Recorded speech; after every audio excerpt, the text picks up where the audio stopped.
duda taka itu sopne ka mo ni chakhan duda dan kha ka dudan taka lo ni a du zong ber muta chuan ti hian du thu ka sama hetle tir duam thu duda tak mai hi kalaka hian en thlada ram te se o kamit ngai sai lo hian isak mel poi sai lo athlir ni atang chakhan khodang reng thlir na chang hratalo moi hi eni dan ani a duam hi ini phung na tani tra hi ini na ni a famkim hi ka mu dan chani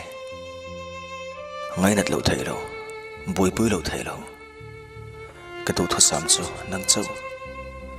ka mangai po nang chia ichar laya that tu che hian I thau nu po hian duam kal te fan cha isam se moi ti em tu hian isam po thoi che ka thlir ning chong lo wang che kum hloya du em tu che hian kum lo thar hian ka mangai zol zel cha khovela hian thret lo tam tak ka nei ngai mai hei ro ka chiang ni ki hi itel lo chuan ka tlei zo talovani ti hi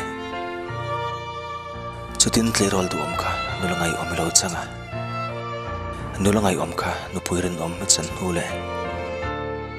nupui chu raipur lo ni nute raipur chu notnu ini nule notnu kha notepi ini thleng poin ka mangai chawang che dam chungin tarkun thleng poin